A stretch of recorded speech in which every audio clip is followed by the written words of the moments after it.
Every coin in this video costs me $1.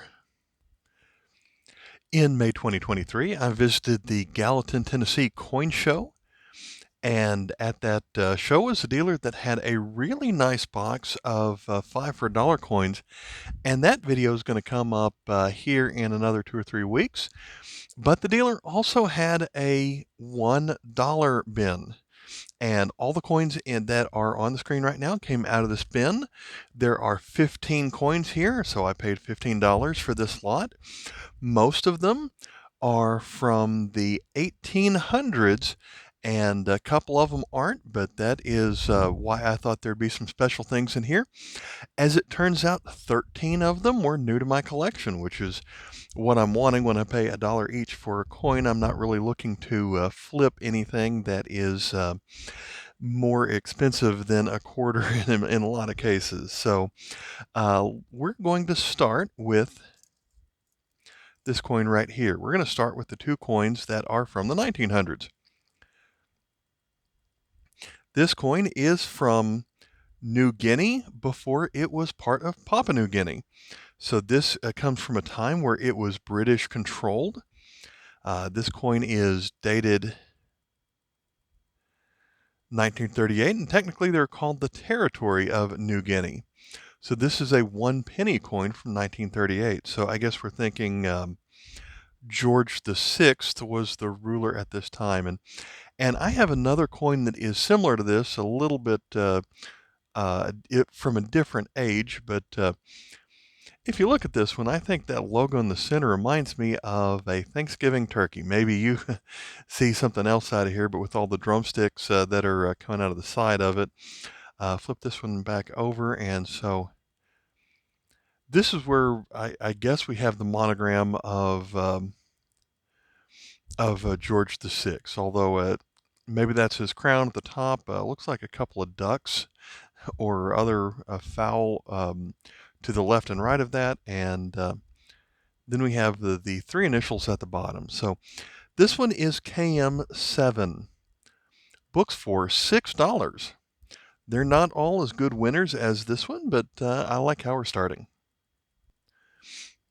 Our other 1900s coin is going to come from this one right here with the elephant on it, 1947. This one is from Africa, and for a coin this old, this one is in actually pretty good shape considering where it is from. And that where is the Belgian Congo. So as it's labeled on here, Bank of Congo Belgique or Bank van Belgisch Congo. And so I suppose how Belgian coins, there are usually 2 different versions based on which language you speak, but this one seems to put both of them on their 5 franc coin from 1947. This one is KM29, and in this condition, it books for $7. So we're starting off pretty good if we're trying to make our value back from $15. Now, I'm not looking to resell these, of course, but I like to get a good value for what I buy. Next up, we're going to pick up this coin from Haiti. Republic of Haiti, Republic de Haiti, in 1886, 1 cent. Now, I'm not sure why there is an 83 right here, but let's flip this one over. And it has the a design from French, kind of a French words around the side, liberty, equality, fraternity, that we see typically on Haitian coins even until today. And we have the same, I guess you'd call that a coat of arms, the palm tree in the middle, a couple of cannons, flags behind that. And this is going to be KM48 from Haiti, this 1 centime, 1886. Has a book value of 85 cents. And so that's not what I'm looking for in a coin that is for $1. But notice at the bottom there's an A mint mark. That means it's made in Paris. Our next coin is also from Haiti. So very similar to the last one, but this one is 2 cents from 1894. And just like last time, there is another number right there, and I don't know what that's for. It's not the same number as the date. This one is KM49, so it is just the 1 coin newer than the last one. Flip this one over, and it's very similar to the last one. A little bit more well-worn than the last one, but essentially everything's the same as the last one, just larger. Harder to see the A mint mark on this one. This one's in a little bit worse condition, even though it's supposedly a better coin. Still books for 85 cents. Next we have an older coin from Romania. If I didn't mention it earlier, all the coins in the rest of this video are from the 1800s, and this one is from Romania. And of course, when you get into coins this old, almost always they're going to be well worn, and if you find one that isn't, you've got a coin that's worth $10, $20, $50 or so. But this one almost looks like a tent with a person and a lion holding the crest in the middle. I'm not sure what's really going on because it's so well worn, but this coin is the 10 Bani coin from 1867. This one's going to be KM 4.1, and the 0.1 on this coin, the variety here, or the variation, is that it is made in the Heaton Mint, which is actually spelled out there at the very bottom. So KM 4.1 has a book value of $1.25. Now I accidentally bought two of the same coin, which I was trying to not do. It turns out that one had better details, one of them looked shinier, and as it turned out, they were the same coin. I just couldn't figure it out by looking at it. So let's hold them up here. So this one is in better condition minus the spots that are on it.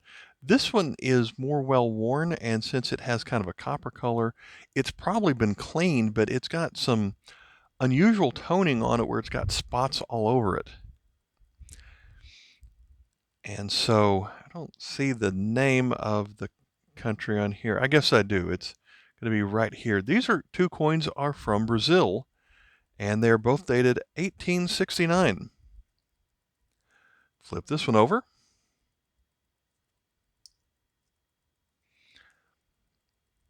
And these coins are both 20 reis. That is a currency they used until about 1910 or so. Both of these coins are, of course, identical in the catalog. It's KM 474. So this one, since it is has not been cleaned, books for $4, and it's kind of hard to put a book value on clean coins, but I'm going to say this one is $2.75.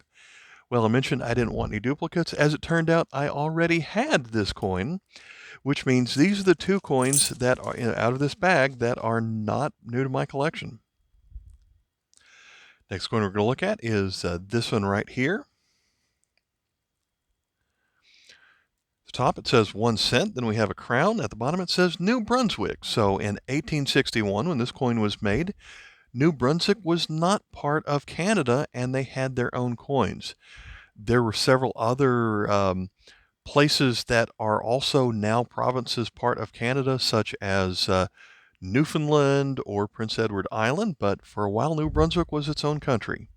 This was during the reign of Victoria, and so she's well worn, but at least the letters here are easy to read. And some of these Canadian provinces do have a lot of collectors looking for them. This one is KM number 6, books for $3.50. Next, we're going to pick up something that eventually became part of Germany. We have this coin right here.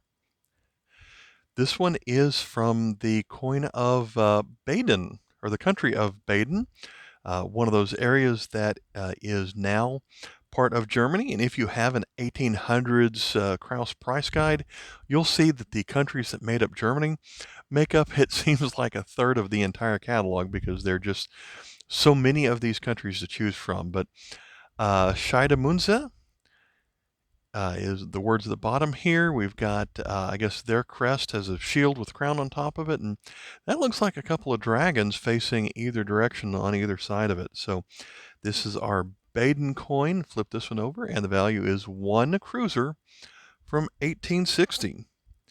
This one is KM 242 and books for $3. And then the next one, which became a German territory, we have this one is, again says Scheidemunze, 5 Pfennig, 1862, a mint mark of B.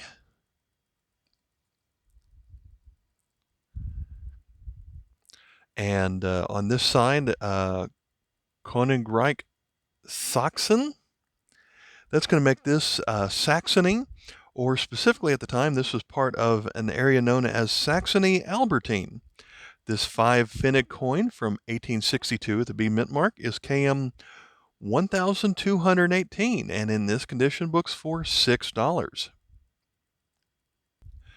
Next, we're going to come up to this well-worn coin right here. I guess that's an H with a 1 under it and a crown above it. So this one might be one of the worst condition coins in the entire video. And it is from Russia. There is some Cyrillic here. There is a date of 1852. There is a mint mark right here that I cannot read. This is a 1 denga coin, and so that's just the word that's right there in Cyrillic. That says denga, which was a fraction of a kopeck. So this one has a catalog number of C number 148. That monogram on the other side was Nicholas the First, and this one has a book value in this poor condition of $1.75. So this next coin is finally one that is a new country for my collection. That is something that I'm always looking for. I've been looking for a reasonably priced coin from this country in a while. This is the side in Arabic that I cannot read. So we're going to flip this one over. We've got a German eagle, and looking around the edge here, Dutch, Oostenrijksch. I'm not going to be able to pronounce that, but it is a coin from 1891 at the bottom. It is chipped right here, so there's a little bit of damage to it. As it turns out, this is German East Africa, or it was also called at the time Tanganyika. So the value of this coin, written on Arabic on the other side, is 1 pesa.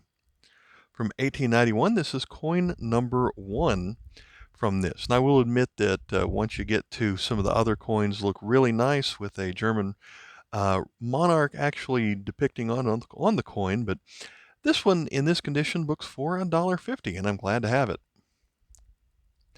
Next, we have the smallest coin in the video. I'll try and get that one closer here. This is from the French Empire, 1 centime. This comes from a time where the 5 and the 10 centimes are a lot easier to find, and in that regard, it almost makes it easier to find some of them, but this one's in a lot better condition than what you typically see for a coin that old. So in one sense, it might be smaller, but it has a pretty good value compared to some of the others. So this side, we see Napoleon III, Emperor, 1853. And when we had it back on the other side, underneath the eagle, we had a W mint mark. And so this comes from a time where all of the French coins, since they had different mint marks, also had different privy marks. So I guess that's maybe a rooster on that side, maybe a fish on that side, kind of hard to tell. But the 1853 W coin has a catalog number of KM 775.7. This coin books for $2. Next, we have the oldest coin of this video. On the left, we see Colonies. On the right, we have Francais. So French Colonies is the name of this coin, and it is, or the name of the territory in this coin, 5 centimes, 1827, with an H mint mark. And so their privy mark to go with the H is this little trident symbol right here. H means La Rochelle is the mint where this coin came from. We flip this one over, and we have Charles X, King of Francais. And so the French colonies at this time was made up of the French West Indies, which was Martinique, Guadeloupe, and Haiti. So all coins in the American Indies. So this one is KM 10.2 with a book value of $2.50, and this one is also probably a new country for my collection. Once you get over 200, it's really hard to add a couple more, but I've got a couple in this video, so I feel great about that. So for this final coin, I saved it for last, not necessarily because it's the best, but because it was the hardest to identify, as this one does not have English letters on this. But when I saw this, my first thought was that it was from Nepal, but my second thought was this is probably from India, where there are so many different languages, and I feel like I've seen something like this before. Turns out this is not a new country for my collection, but it was the Indian princely state of Indore. This coin has a value of 1/4 of an anna, and the denomination of the coin right here on the back is 1/4 of an anna, and on their calendar it is the year 1945, but our calendar, that means it is 1888. And this one is KM 33.1, has a book value of $1.50. So there were a lot of coins in here that were a couple that were even under $1, a couple that were close to $1 to $2, a couple of them that were $6 or $7. And I will say that the ruler of this time on this coin was Sivaji Rao. Needed to mention that.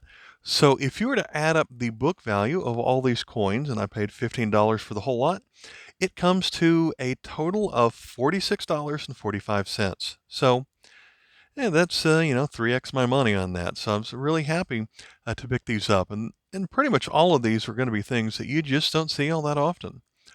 All right, thanks for watching. Bye.